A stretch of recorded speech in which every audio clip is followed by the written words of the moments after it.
Thank you for taking part in today's event.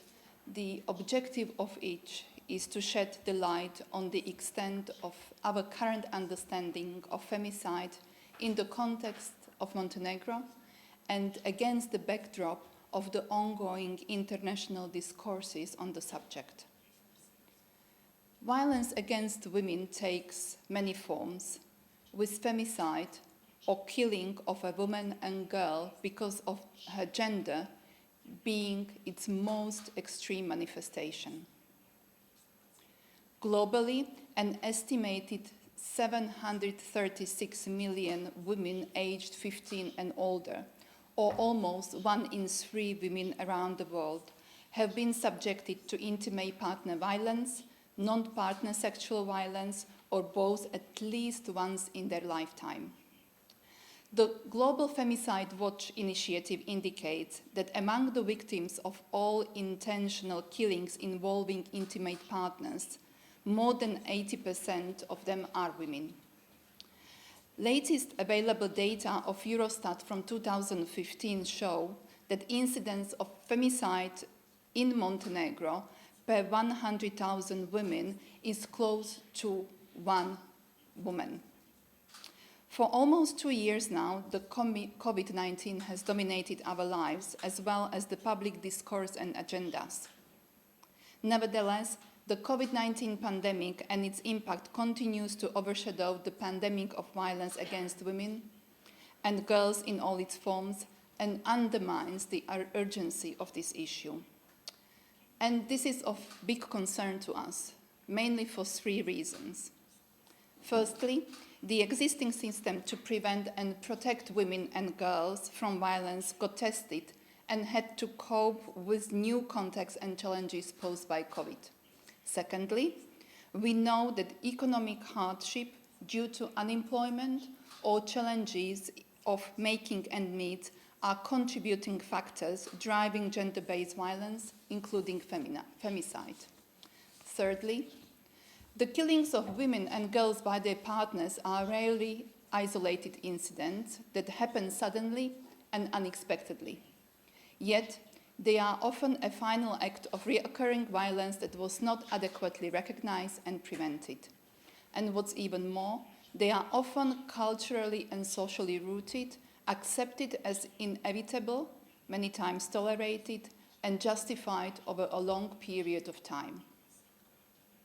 We are still missing precise evidence of incidents of the gender-based violence during COVID.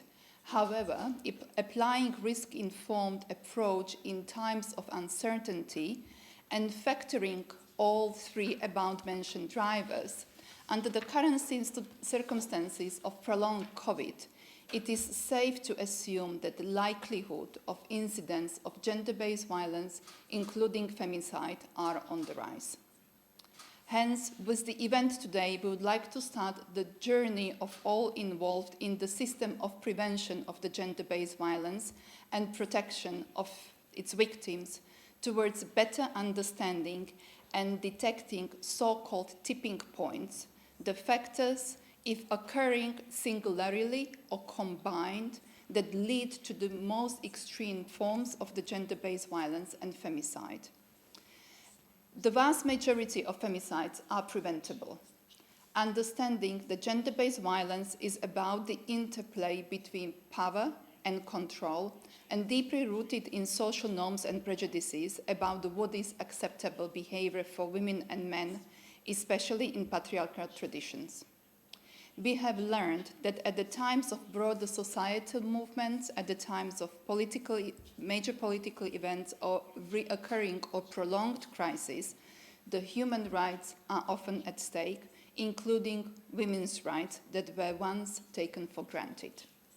The 2021 marks 10 years since the Istanbul Convention, the most far-reaching international treaty aiming to tackle violence against women, to which Montenegro is commendably one of the first signatory states. Yet, Montenegro continues to lack a functional and integrated data collection system regarding number of victims and perpetrators of violence against women, disaggregated by sex, age, type of violence.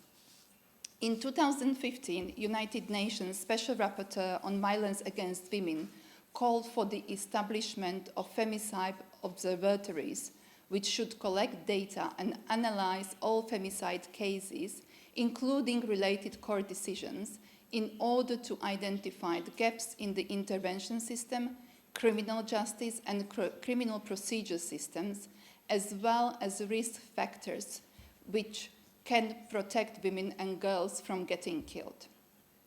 Recognizing the need for research and systemic data collection on all forms of femicide, UNDP, together with UN Women, are supporting the establishment of the Regional Femicide Watch Initiative with the generous funding of the European Union in the context of the regional program on ending violence against women in the Western Balkan countries and Turkey. The risk-informed approaches to prevention of femicide has its foundation also in the international legal standards. In particular, the Article 51 of the Istanbul Convention stresses that the parties shall take the necessary legislative and other measures to ensure that an assessment of the seriousness of the situation and the risk of repeated violence is undertaken by all relevant authorities in order to manage that risk and provide safety and support to potential victims. For all of us here today, gender equality is a fundamental value that we are persistently, genuinely, and passionately fighting for. Women's empowerment and their full participation in all spheres of society, including participation in the decision-making and access to power, are fundamental to peaceful and cohesive societies. To get there, though, first and foremost, women and girls need to still stay alive. Thank you very much.